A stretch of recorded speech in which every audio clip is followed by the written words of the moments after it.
Okay, recording has started. Welcome to the March 7th edition of the study hall. As promised last time, as deferred last time, the topic for today is sentence correction problems that in some respect involve connecting punctuation, and all of the topics that connect to that, including sentence structure and all that kind of good stuff.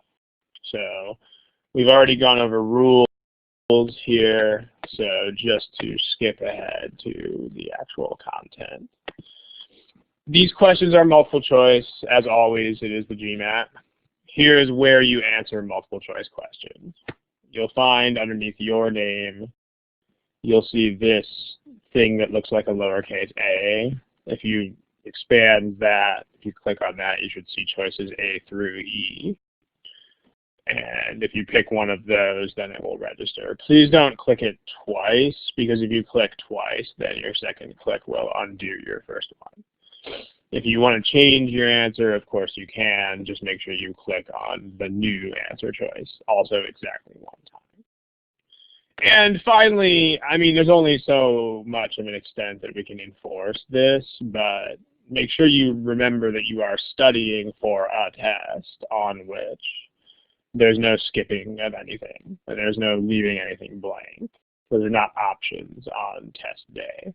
So if you're not answering these problems, there's very little that we can do about that here, but you're doing yourself a disservice as far as preparing for this exam, on which you're not allowed to do that. So basically answer all the problems. If you have to guess, you should get comfortable with the whole idea of I have to guess. It's a thing. We will encounter it on the test. So you want to make sure you're ready for that. All right, any questions before we get started on problems? If you have any questions, go ahead and type them in the text box. And if not, then we're going to go ahead and get started. Okay, it doesn't look like anybody's typing. So here is the first problem of the day. Sentence correction problem. All of these problems, by the way, come from either our exam database or the GMAT prep software. Here is a timer. Have fun. And remember where to find the multiple choice responses again, please. The multiple choice responses are, please don't type in the chat box. The multiple choice responses are underneath your name, under polling tools. So that would be right here. Go for it.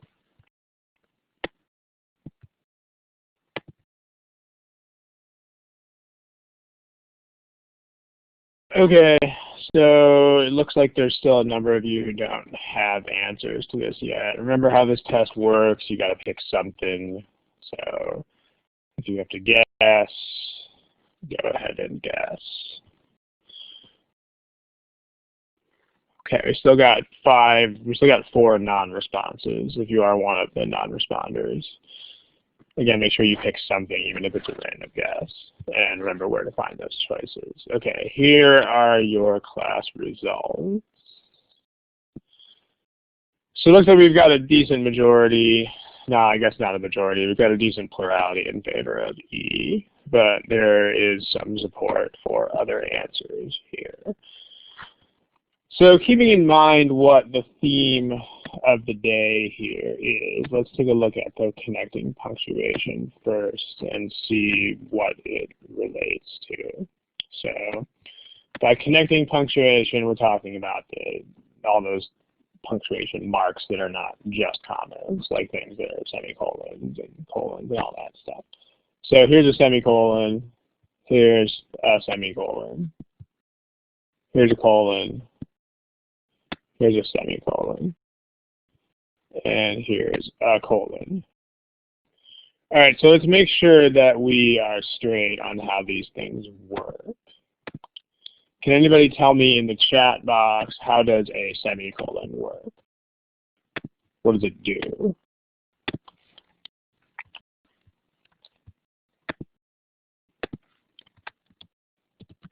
Yeah, a semicolon, which is that symbol, what it does is it connects two things that are basically independent sentences. So it connects a complete sentence to another complete sentence.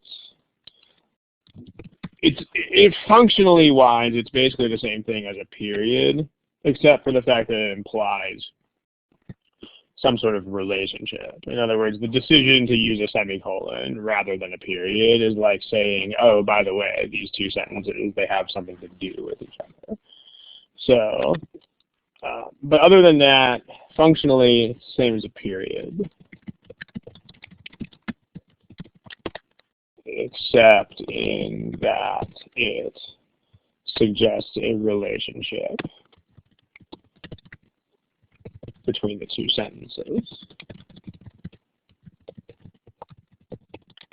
So that's the basic deal with a semicolon. So the things before and after it have to be sentences. So when you see a semicolon, it's not really an issue of connecting punctuation as much as it is of structure. Like you have to make sure that the things on either side of it are sentences. So let's look at what's in the choices with semicolons. So here we have birds, feathers, comma, a description, comma, serve various purposes. That's a sentence. Birds, feathers serve various purposes. On the other hand, the part that follows it, the part that follows the semicolon, is not a sentence.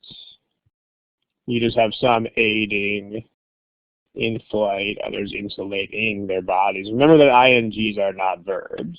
So all of these things that are in red are just modifiers. So after the semicolon, you have not a sentence. So A, not a sentence after semicolon.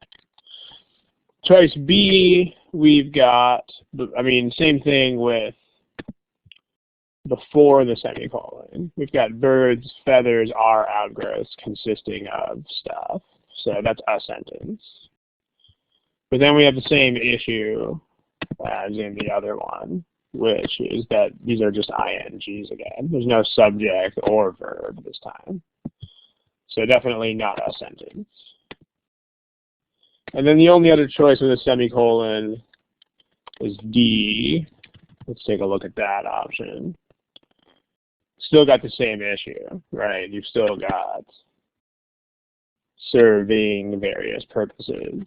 That's not a sentence. It doesn't say these things serve various purposes. It's still a fragment. It's still a modifier that would have to be attached to a sentence. So A, B, and D all have the same problem. There may be other issues in these sentences, but remember the point here is to focus on one thing at a time. Also, when you guys study this stuff, make sure that your goal is not, oh, let me find absolutely everything that's wrong with this at once. Make sure your goal is, when you're studying, it's let me think about one topic at a time, primarily. So that sort of concentration is what's going to get you guys to improve your skill set here. Someone says, how close is the relationship? It's not the kind of thing you would really want to try to make a formula for, because the test isn't going to get into that sort of rhetoric stuff. I mean, you'll be able to tell in context whether two ideas are related to each other or not. And remember that none of these problems will have more than one sentence anyway. So you're not going to have to, not something you'll have to deal with ever, because remember that you will not have more than one sentence. Right? If you had a period, you would, in the middle of it, that would be two sentences. They don't do that, because all of the sentence correction choices are single sentences. So on the GMAT, it's not an issue. If you're looking to improve your writing skill in general, that's another story, but this study hall is meant to be focused around things that the GMAT will actually test. All right, what about a colon? How does a colon work? You're welcome. How does a colon work? Send that chat box. Okay, functionally, yeah, it doesn't have to be a list, and yeah, it doesn't have to be a list. A lot of people are saying a list, not necessarily, but we'll get there. How does it work in terms of structure? So far, no one's talking about structure. People are talking about function. They're both issues. I don't know what an M dash is. Sorry, William. But not really. Dashes and colons are not the same, if that's a kind of dash. Okay. Some of you guys are saying clause and sentence, and that's pretty much on point here. The way the colon works is this. The colon has to be preceded by a complete sentence. Like a part of the sentence coming before the colon needs to be a complete sentence. So if you have something that's just a piece of a sentence, then that doesn't work. And I mean, you'll see informal instances of this, but it's not a thing. Like as an example of an incorrect use of a colon in this sense, if you say, this medication may have certain side effects, including a colon, A, B, and C, that's incorrect because this medication may have certain side effects, including is not a sentence. So yeah, I mean, true in that case, you can just get rid of the colon entirely. But the point is to understand that if you have this colon here, you're looking for a sentence. So we can look at that. It's okay in both of. It's not okay in both of these. If you look at C in this problem, C is not a sentence, the blue part. It's just birds, feathers, which are this and do this. So there's no verb there. I mean, you're still waiting to hear what birds, feathers do. You have birds, feathers, which are this and do that. Stop. Oops. It's kind of like my friend who is a sales manager and lives in Texas. Okay, well, we're still waiting to hear what my friend does. There's no verb.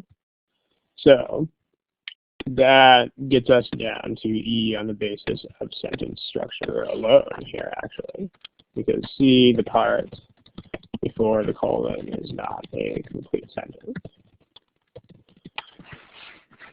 Okay, if you have any questions about that stuff, go ahead and type them in the text box. In the meantime, as far as this notion that the colon has to introduce a list, not really, and in fact, in most cases, it probably won't. But the point is that it has to introduce some kind of explanation or illustration or clarification. Like the part after, functionally the way it works, in other words, is that the part after the colon should illustrate, explain, or elaborate on the statement made before the colon.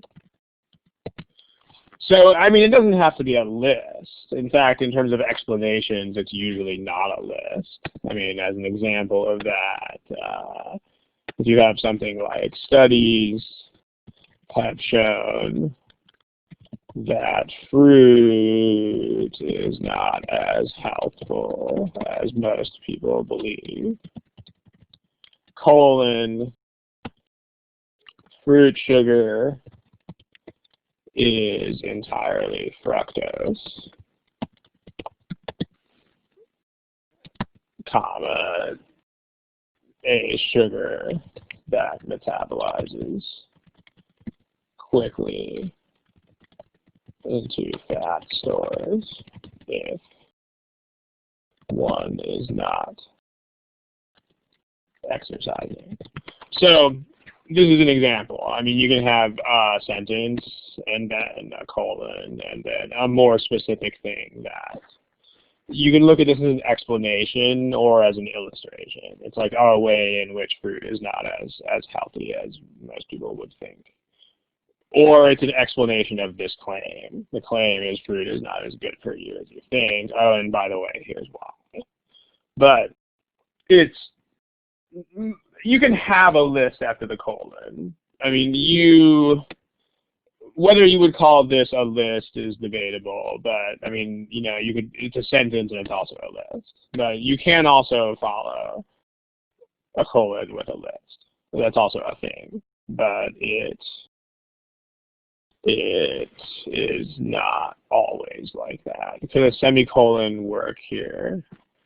It wouldn't work as well from the standpoint of rhetoric, because what a colon communicates is different. Like, a colon actually communicates this specific type of relationship, where we're saying, like, more specifically, or by way of explanation, or let me give you an example.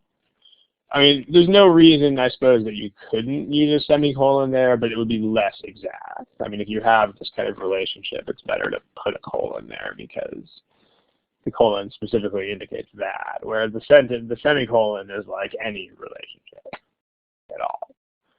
So you're not going to be forced to choose between two options like that, because again, neither one of them is strictly wrong. But since the colon is so much more of a specialized tool, if you are trying to do exactly what a colon does, the colon is more specialized. I think I might have said that backwards.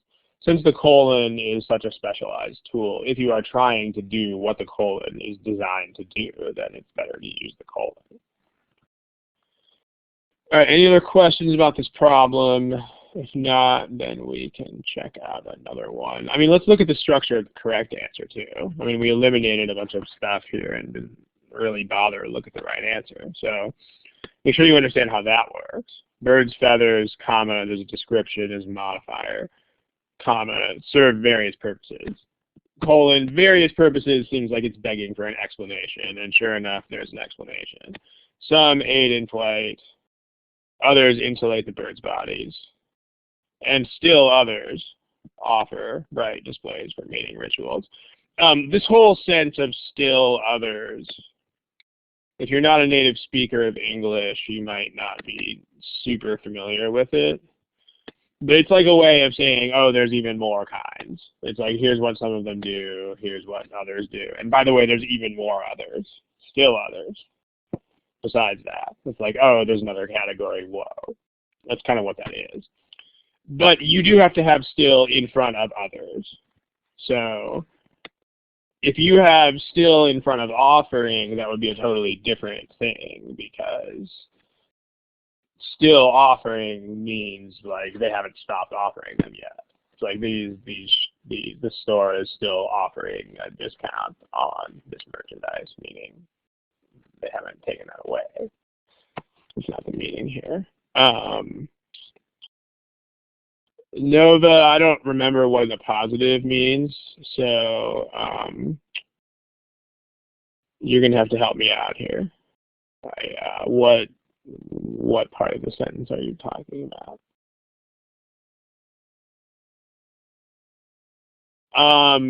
It doesn't say bird apostrophe s anywhere. Are you saying like if you put that in there?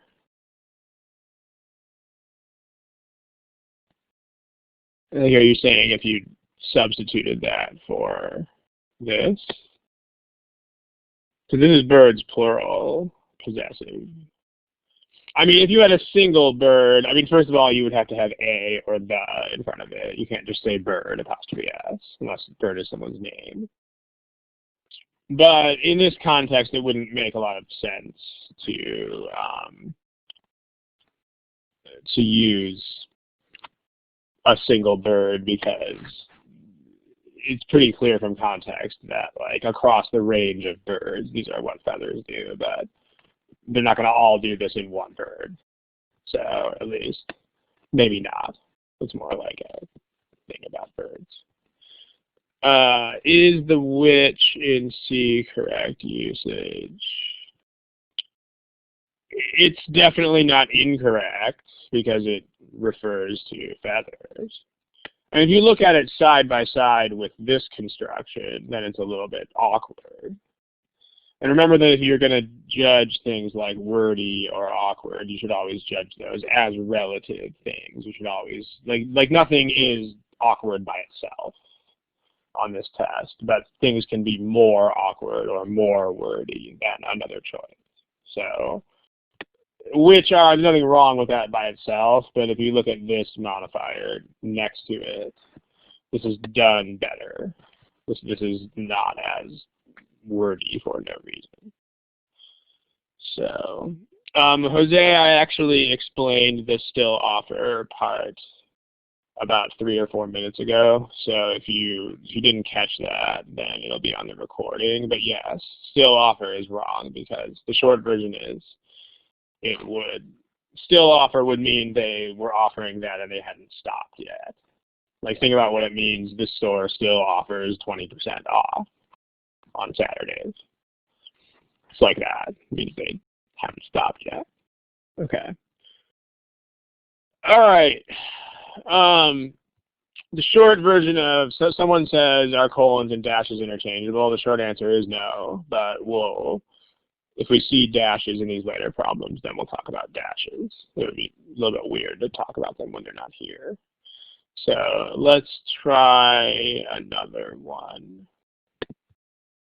There goes your answer choices. Try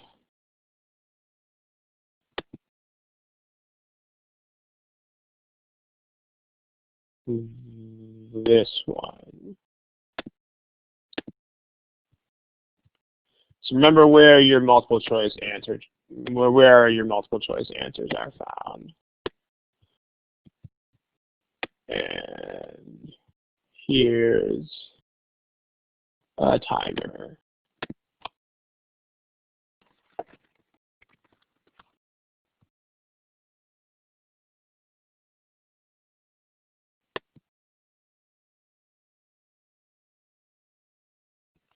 Okay, so if you don't have an answer here, go ahead and pick something that is a thing, and then we'll take a look.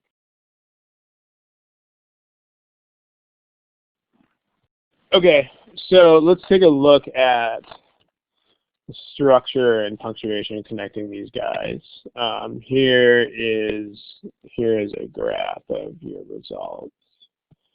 So we've got a strong majority for B, although there seems to be even, if feeble, support for the other 4 choices. So let's take a look.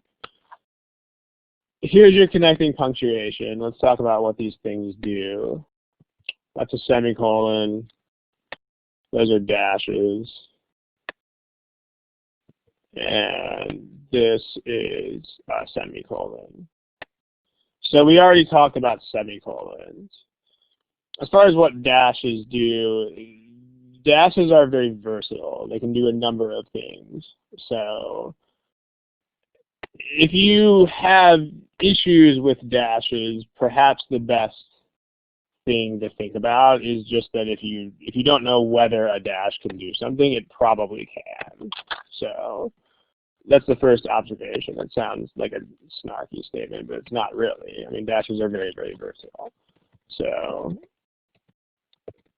basically, if you aren't sure whether a dash can do something, it probably can. So let me give you a sense of the main jobs that dashes do here. Well, one thing they do is, what can dashes do?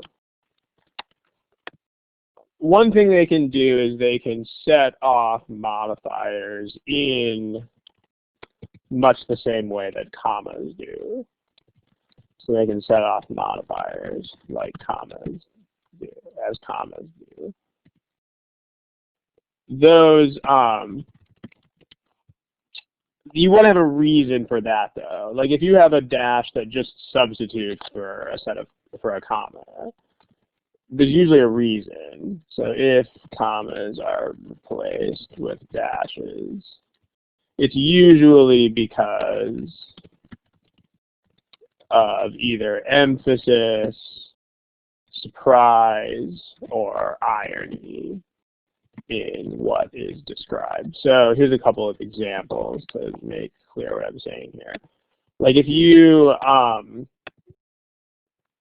so San Francisco, for example, is a lot colder than Miami. So if somebody from Miami thought that San Francisco was cold, then that would not surprise anybody. So like John, comma, who grew up in Miami, comma, thinks that San Francisco is unbearably cold.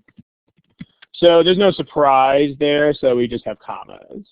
On the other hand, Minnesota is a lot colder than San Francisco. So if John were from Minnesota and believed the same thing, it would be a little bit weird. So if you took that sentence and you had instead this John guy is from Minnesota, so we'll edit that to say. Then with commas there, it doesn't make a lot of sense because you're not capturing the essence of the surprise here. So what you would do in that instance is you would replace those commas with dashes. You do have to either go all in or all out, meaning that you cannot replace one of the commas with a dash, but not the other one. So you can't block off a modifier with one dash and one comma. It's exactly like commas, where if it's in the middle of stuff, you need to have one in front and in back. But if it's on one of the ends, then you just have it on the other end. So that's one thing dashes can do. They don't always have to appear in pairs, just like commas don't. I mean, if you say, here are two examples, like my brother, comma, a sales manager, comma, likes negotiations, versus, you know, how should one negotiate this? You should ask your brother, comma, a sales manager. So, I mean, this is the same modifier, but the point is, like, if it's in the middle of stuff, then you're going to have commas on both sides of it. But if it's not in the middle of stuff, then you're not. I mean, you clearly can't put a comma after manager here because the sentence ends at that point. So, in that case, you just have this. I mean, dashes are the same. If the thing that you are dashing off extends all the way to the end of the sentence, then you are all good. You couldn't close that off. So hopefully that is clear. If not, go ahead and post. Let's take a look at what else dashes can do. What dashes can also do, okay, I mean, another thing they can do is they can clarify what is a modifier in cases in which commas would be ambiguous. So if you say something like this, 3 of my friends, Clark, Tom, Dale, and their wives came to the party. I mean, we don't know what this means, right? This could mean it was 3 of my friends, and then these guys named Clark, Tom, and Dale, and their wives. Or that these could actually be my friends' names. We don't really know, because the commas there could work either way. So, 3 of my friends, on the other hand, 3 of my friends, dash, Clark, Tom, and Dale, and their wives came to the party. Then there's no ambiguity here. If you have this sentence, then it is absolutely unambiguous that these 3 names are my 3 friends. And so 6 people came to the party. Double dash, like this is not really a double dash, but when you type dashes are longer and they're not on the standard keyboard. So when you type that, it's usually typed as 2 hyphens in a row. Like 2 hyphens in a row is a dash.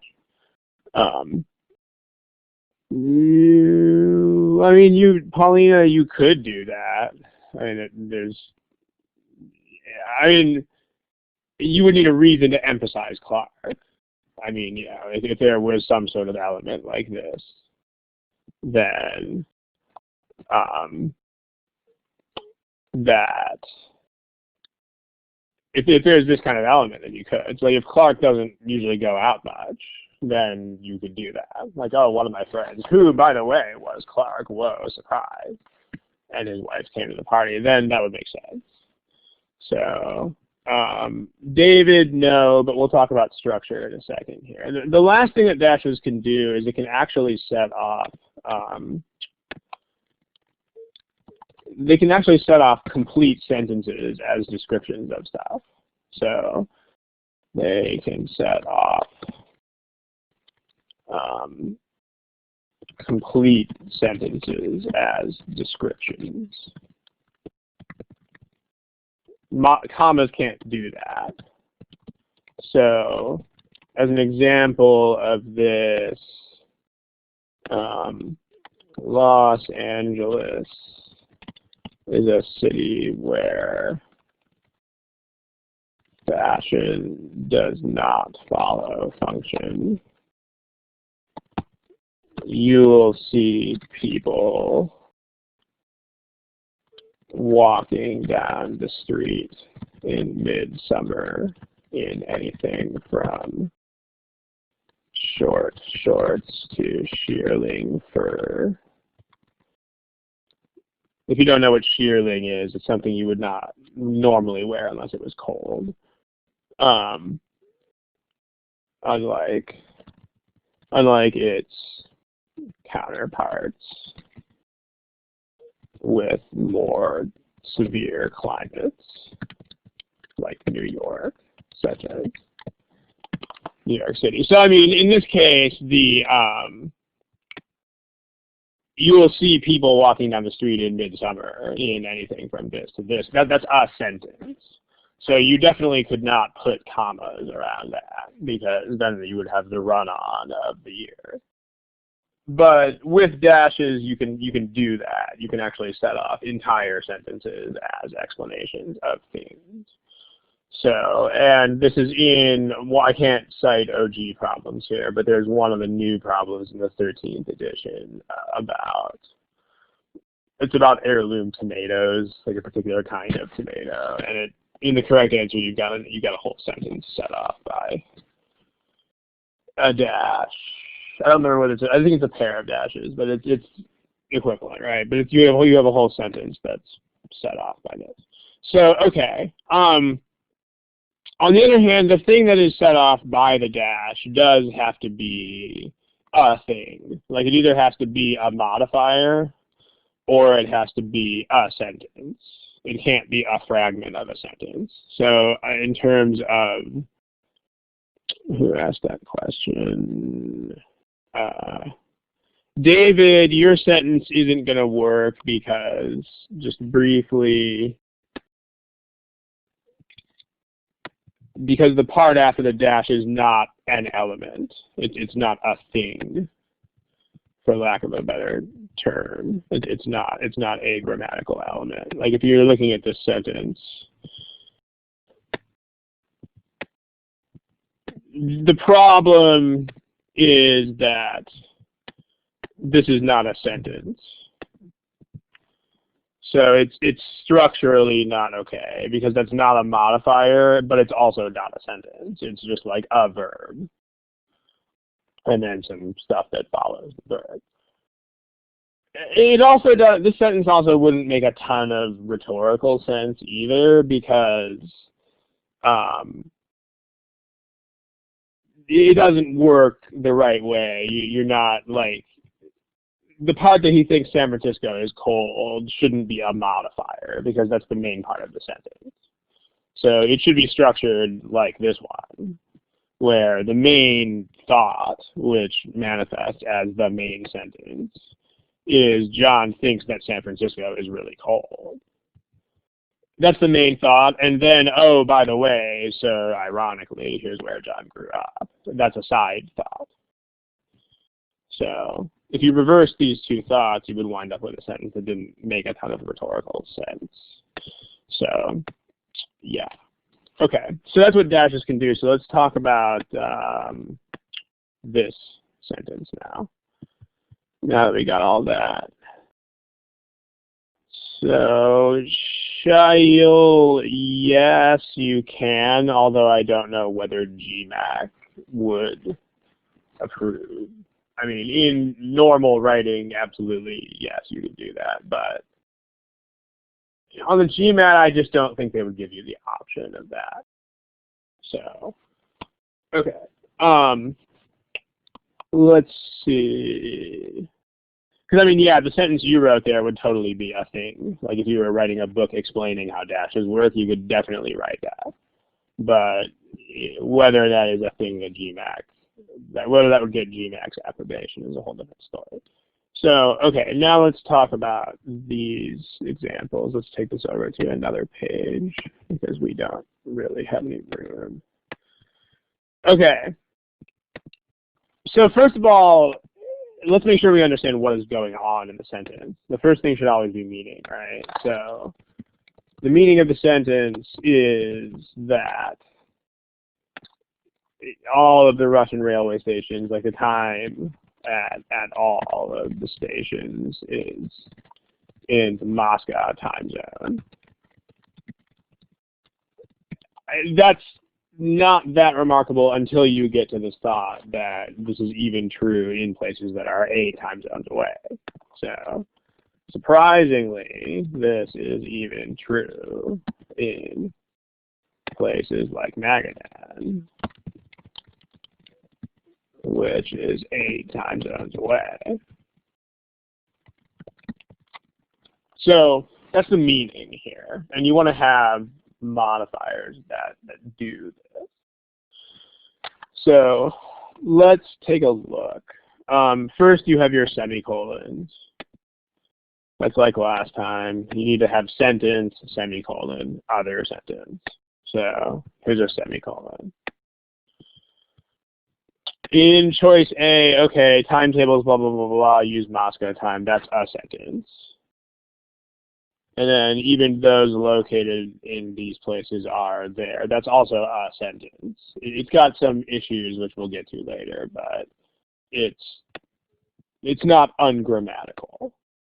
On the other hand, if you go down to E, this is a sentence, but the part to the right of the semicolon is not a sentence. This is just a thing. This is a modifier.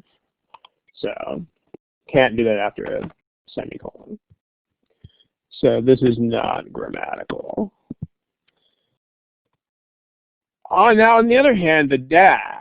So remember what we said dashes can do. I mean, they're still setting off things that are modifiers or descriptions.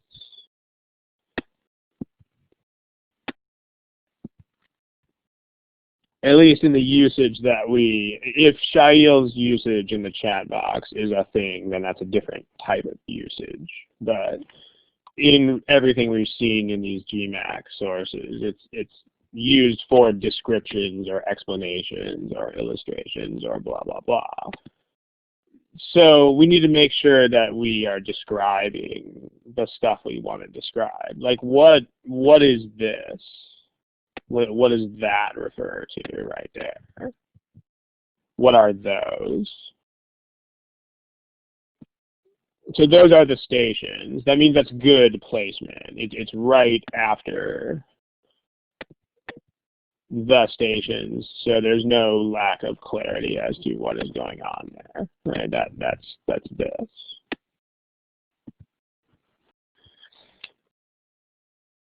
On the other hand, if you look at the version that's in choice D, it's not done as well as that is, because that makes it look like timetables are locations. It's unnecessarily far away from railway stations.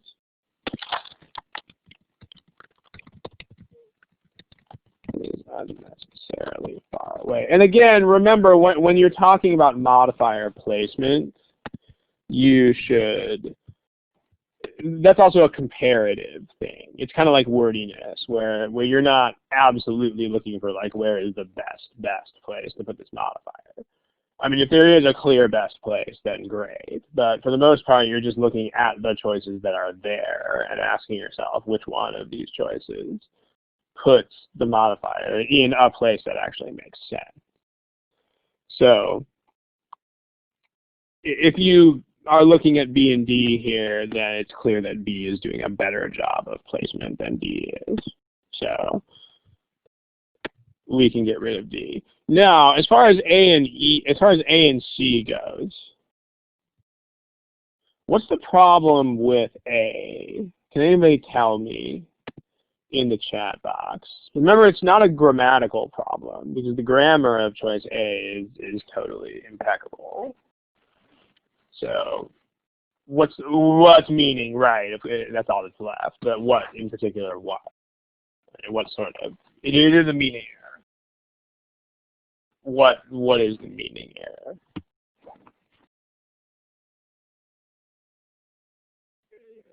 People who are saying things like missing this or not a complete sentence, let me reiterate, there are no grammatical problems in choice A. So that's not a joke. Like, it is a complete sentence. There are no missing elements. That's not the problem. So the problem is in terms of what it means. There's two issues in terms of meaning here. The first in choice A, I mean, yeah, the first one is that timetables can't use a time zone, because people can, but timetables can't. People can use a time zone for timetables. A time zone can be used for timetables, but not. Timetables themselves don't get up and use a time zone. So, two meaning issues with A. The first is that timetables use Moscow time. It doesn't make sense. Versus if you look at B, this does make sense. I mean, it's passive voice, which it really should be, because the people using it are clearly not the point here. So it's better to not mention those people, and that's the passive is how you do that. So this time is used for all these timetables. The other issue is that this is not related back to this idea. You've got a semicolon where it sounds like it's two separate thoughts.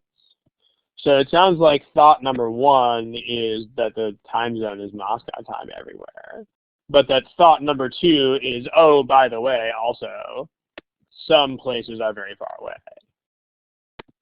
It's not a clear reference. Like you're not saying what you're supposed to be saying, which is, even though which is, you know, like even including those railway stations that are that far away.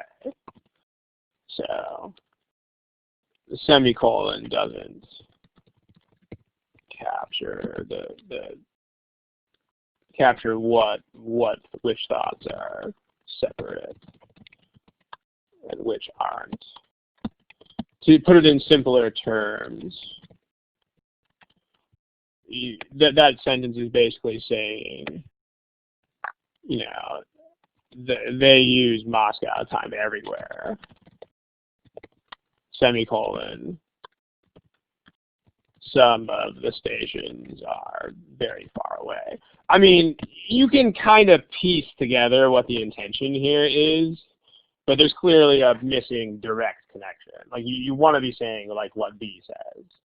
where they use it at all of the stations, dash, even the stations that are like a million trillion miles away. How can thought number 2 be a complete sentence? Well, because those is the subject. So even those in these parts are this far away. If you wanted a correct sentence that would have this kind of construction, most of the students here, let me put the question up on the board.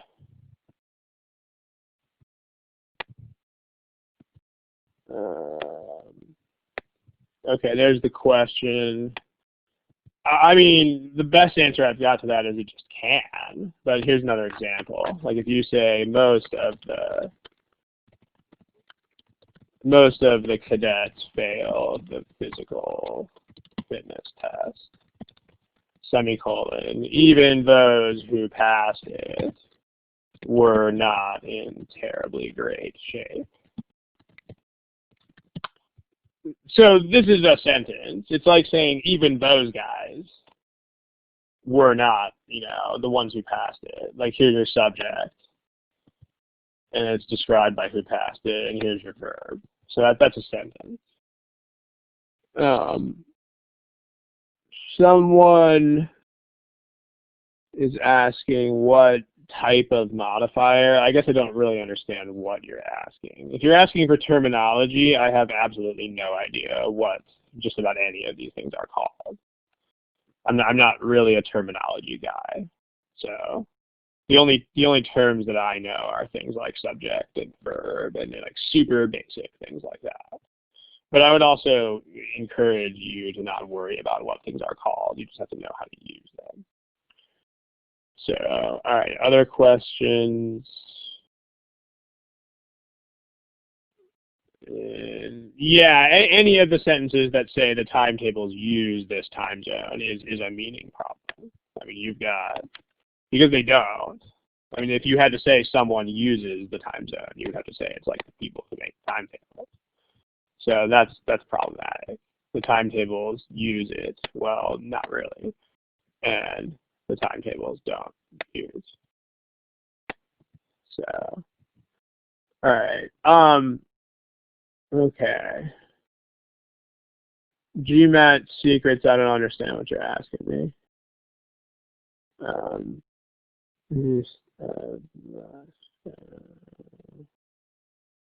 Why? I mean, if you, artists, if you don't understand why this second part is not a sentence, it's not something that, I mean, that's actually a pretty basic idea. So make sure that you go back to the book or some sort of source where you look at what a sentence looks like. A subject and a verb and stuff. Like, I hit the ball, the dog ran. So you can't say, even in places like this, period. It's not a sentence, because it has to be stuck on to something. But you should make sure that you can identify what is a sentence and what is not from just looking at it. So if it's not clear to you why that's not a sentence, you should go back to the basics and familiarize yourself with what is a sentence and what isn't a sentence. So, okay, wow, there's so many questions. Let's see. In the Shail, this is not a half a thought. This is a complete sentence. Even those guys were not in good shape. These are both complete sentences. I mean, those can also be a noun that means those. There can also be a pronoun that means those guys. So, and you can stick even in front of, again, a surprising case of something. Like even Joe came to the restaurant last night. If Joe doesn't usually go to restaurants. The east from and east of here is just meant to distract you. Remember that the current GMAT is not really about idioms like that. So if you don't know those, it's not a big deal. And okay, after Magadan, shouldn't there be a which? No, in fact, Sandeep, it's better if you don't have one, because then it's more compact while expressing the same idea. Like if you look at this other problem here that we saw, this one, same sort of thing here. Like if you have birds, feathers, comma, description, comma, as in the correct answer here. That's better than saying birds, feathers, which are blah, blah, blah, blah, blah, because these words are not necessary. Again, it's not an error to have these here, but you don't need them for any reason, and it's better to not have them as a result. So same sort of thing here. 8 time zones east of Moscow describes where Magadan is. So this is perfectly fine by itself. It would not be wrong if you put which there. Like Magadan, which is 8 time zones east of Moscow. That would work too. But this is a thing. Okay. Let's see. What is the fast method? That's not really the point right now. The point is to learn how these constructions work. So right now we don't care about fast.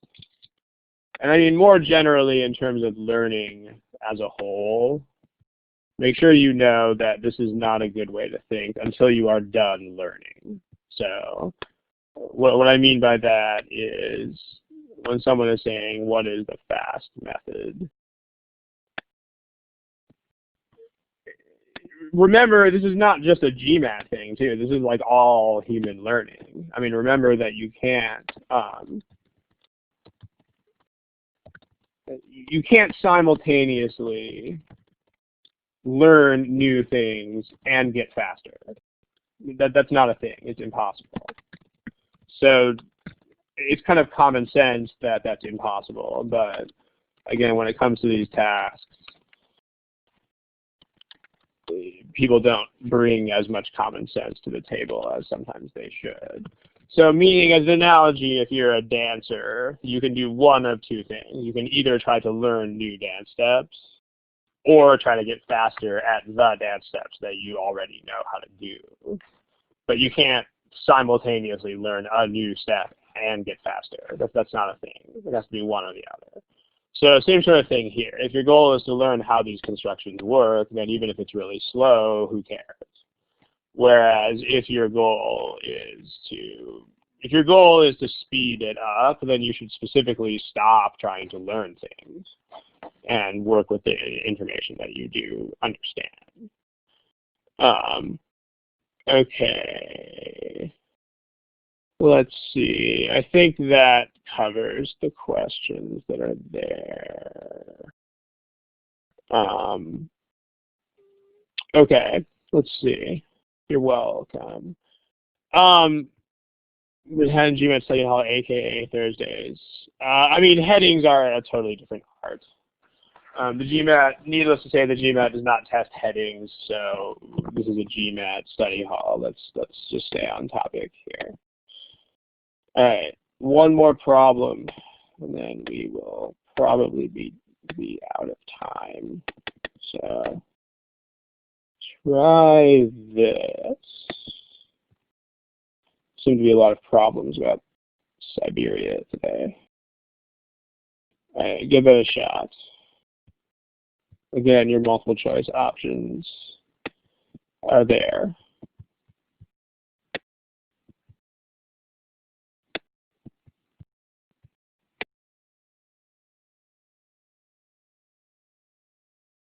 Okay, so if you don't have an answer, please pick one. Remember that the name of the game is pick something.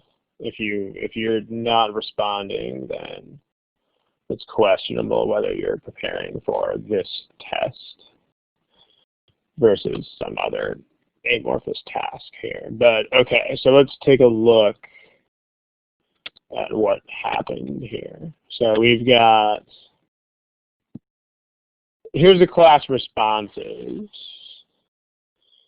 So the correct answer is one of those bigger spikes, but let's take a look. And again, if you are one of the 4 non-responders, where I mean the 5th one is me, so if you're one of the 4 non-responders, you know what's up. You should definitely pick a response. So let's take a look. So connecting punctuation again. Well, here's this semicolon. And they all have semicolons. This one's got one here. So let's see how these do. All right, well, the valley of Oymyakon is Earth's coldest place. Cold, that's a sentence. So no issues there. And if you put this as a modifier after it, it's still a sentence. And then afterwards, you've got this happens, and many residents lacking plumbing have to use outdoor toilets. Okay, so that's a sentence. Same thing, nevertheless, many residents, and then here's a description of their situation, and then must use outdoor toilets, so we're fine.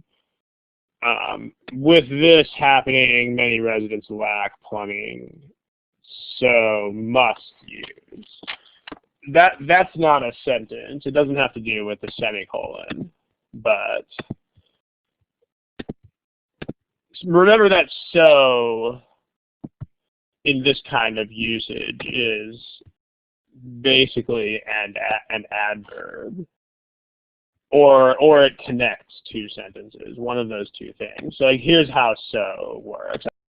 I don't really know how you would grammatically classify it, but there's 2 ways you can do it. The first way you can use it is to actually connect 2 sentences, like a truck just overturned on the freeway. So we are going to be over an hour late.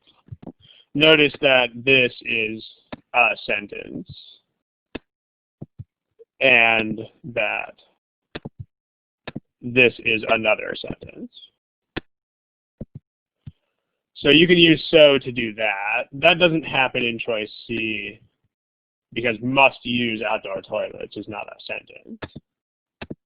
Or you can just use it as an adverb, meaning it doesn't really grammatically do anything at all. Like if you've got, if you have a sentence like, I am stuck behind an overturned truck, and so will be late to work.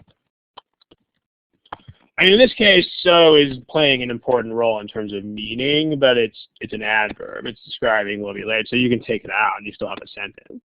Like if you say I am stuck behind a truck and will be late to work, that's totally still a sentence. And the so here is just elaborating on the causal relationship. So, but that doesn't happen here either. Like if you say many residents lack plumbing and so must use outdoor toilets, that would be a sentence because of the and. But not without it. In other words, this is a sentence. And so when you throw so in there, it's still a sentence. So C doesn't work either way with that. You really shouldn't worry about sounds awkward. I mean, you're either going to have, if you have, I mean, that's one of those things where if you have to ask, then don't think about it. I mean, if awkwardness is not an instinct, then, you know, it's kind of like asking whether something is like obvious. Like if you have to ask whether it's obvious, it means it's not obvious. Like that. Yeah, if you have to ask whether it's awkward, then don't even go there. Is the best way to deal with that. GMAT secrets, the short answer is no. The long answer is that you don't. This whole idea that you have to have a comma between two sentences is not really true. But that's we can go into that at the end if there's a couple of minutes. All right. So now, what about these last two, structure-wise? Someone tell me, what does nevertheless do? What is that? Okay, that's what it does functionally, but how does it work in terms of structure? Like, can you use it the way that it's being used in D and E?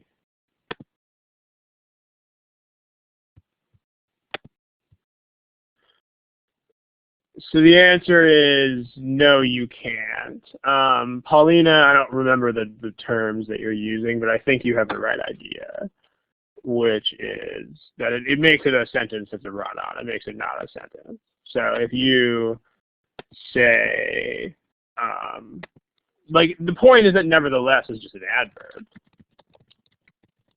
meaning that grammatically it plays no role at all.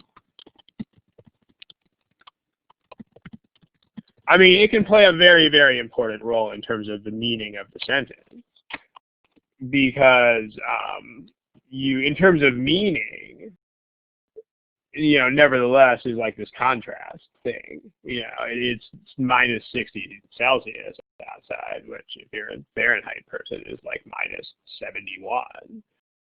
Nevertheless, people are still going to the bathroom outside. Wow. So, but in terms of the way the sentence works, the sentences have to work the same way as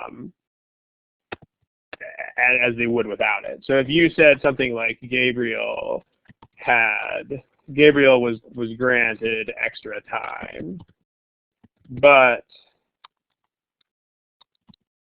nevertheless was unable to finish the exam. So this sentence, I mean, nevertheless, if you don't have it in there, it's still a grammatical sentence. Like if you remove that, you get Gabriel was granted extra time, but was unable to finish the exam, still a sentence. It's kind of like so in this example. It's exactly the same as that. So let's connect those together. So the upshot, except nevertheless can only do that. Nevertheless doesn't have this other option like so does. Like you cannot use nevertheless, or however for that matter, to stick two sentences together. That's not a thing. You can't do that. So like in D, you wind up with many residents lack plumbing, comma, they have to use outdoor toilets. That's a run-on. That's two sentences glued to each other. That's not legit. Same thing, temperatures drop regularly below this value, comma, many residents don't have plumbing. Okay, you got another run-on. There's no connector. Because nevertheless is not a connector. I mean, it can connect ideas, but it absolutely cannot link together two clauses all by itself. So hopefully that makes sense. So in terms of structure, I mean, if you're considering the comma as a piece of connecting punctuation, then this is also under the umbrella of connecting punctuation. I mean, adverbs are adverbs. They don't serve grammatical roles. So if you take an adverb out, you have to have a sentence that still works. So there's your answer to that, because you can't have necessary connectors that can be taken out. Okay, so as a more general point, make sure that you guys understand both aspects of whatever constructions you learn. Like when you learn a new construction, make sure you focus on both its meaning or significance in the sentence, and its structure or grammatical role. Because these are both things. And I mean, what's interesting, like what I'm noticing is that most of you guys seem to just be paying attention to exactly one of these two things each time. And it's even more interesting is that it's not always the same one. Like if I ask the class, hey class, how do you use a semicolon? Basically everybody will tell me, oh, complete sentence before and after. And nobody will go to the whole there should be a relationship thing. But then when I say how does nevertheless work, even when I say in terms of structure, the whole class is suddenly only talking about this. The whole class is just talking about it, indicates some contrast. And there's a total neglect of what it does and does not do grammatically. So like make sure that you are paying attention to both. Like whenever you encounter a new thing that you don't know how to use, there's two issues. The first issue is what does it do, or what is it meant to do? And the second is how does it do it? How does it work? Make sure you look at both, because that's sorely lacking in a lot of people's approach to this kind of stuff. So, all right, now let's talk about the meaning of the sentence overall. I mean, so we know that there's supposed to be a contrast between Oymyakon is really cold and something.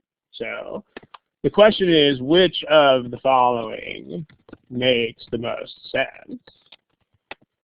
Which there's three options here. The first option is Oymyakon is very cold. Nevertheless, temperatures go below -60 all the time. The second is Oymyakon is really cold. Nevertheless, people still have to go to the bathroom outside. And then the third one is Oymyakon is really cold. Nevertheless, people there don't have plumbing.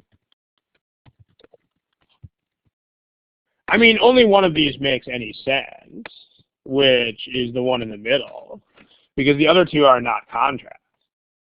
So, I mean, there's no contrast between, I mean, there's obviously no contrast between being cold and having temperatures that are low. Like, this would be a reinforcing idea.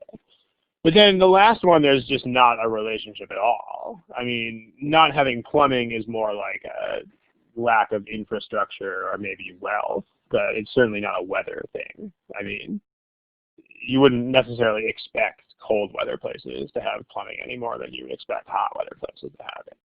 So, not really a relationship. So, we want the one in the middle, which is the only one here that does make sense. It's really cold, but whoa, people are still going to the bathroom outside in the cold. So like this should be the structure of the sentence that you have. Like in terms of meaning, the nevertheless should, in fact must. The nevertheless absolutely must divide these two ideas. So if nevertheless doesn't connect those two ideas, it won't make sense. Sentence won't make sense unless nevertheless links these two ideas. So like let's see what nevertheless links up here. Well, in A you've got Oymyakon is cold, nevertheless temperatures drop below this value. That's number one there. That doesn't make sense. So that's not a contrast. Choice B, Oymyakon is very cold, blah, blah, blah, semicolon. Nevertheless, many residents, modifier, have to use outdoor toilets. This is the meaning that we want. Choice C, Oymyakon is very cold, nevertheless, modifier, many residents don't have plumbing. That's not logical. D,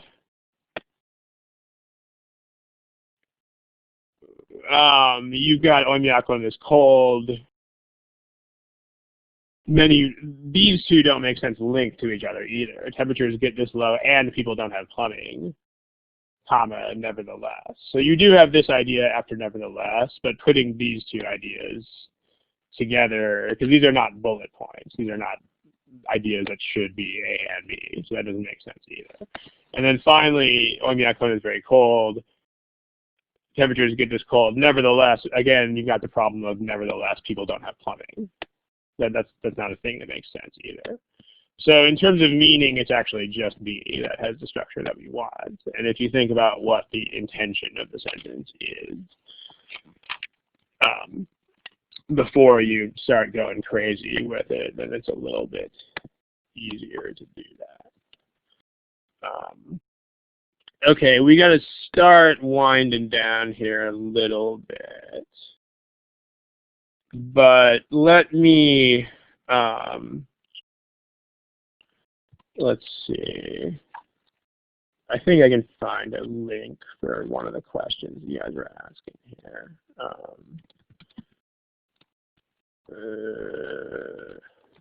Hold on a sec.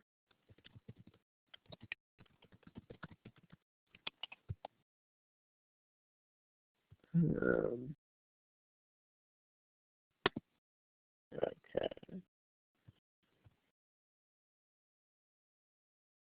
All right, so to the person asking about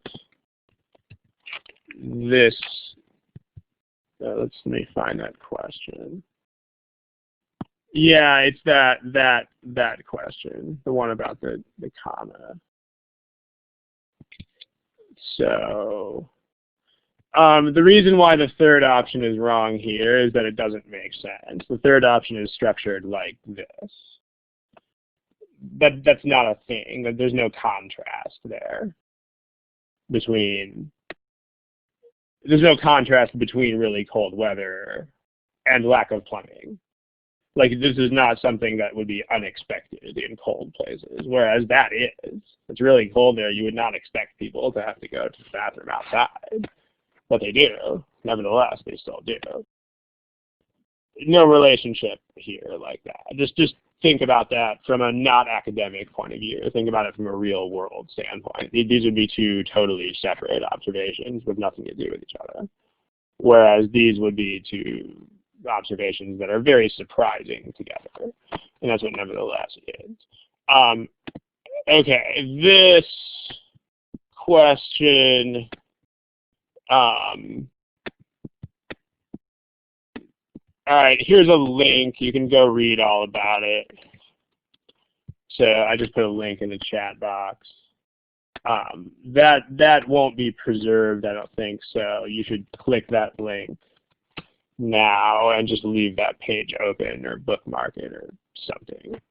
So, but the main point is you don't ever have to even worry about that. But that post explains why. Okay. Meaning that the link won't be available. And I'm not sure whether the link will be available in the recording. It may or may not.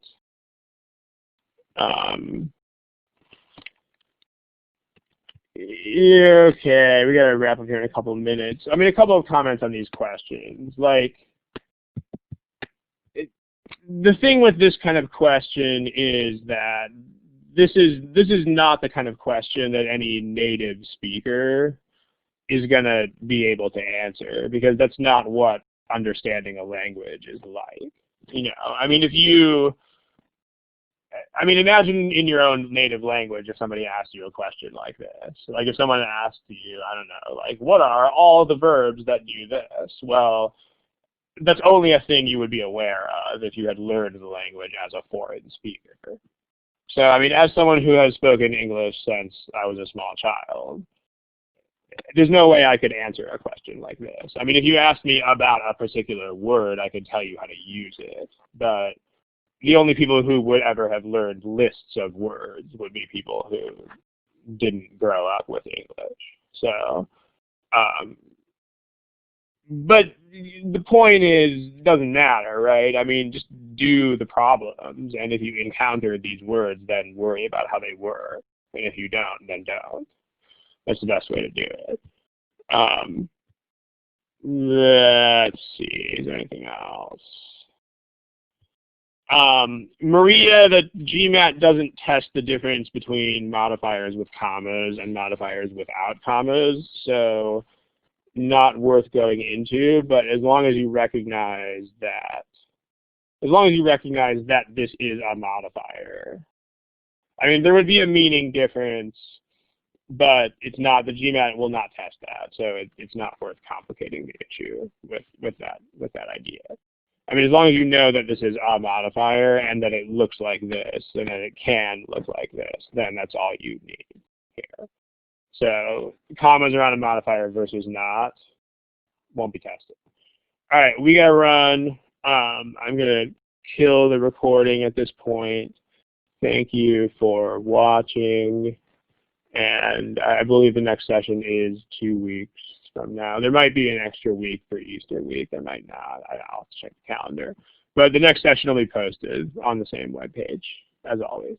So I'm going to go ahead and sign off. And thank you, and good night, and good luck.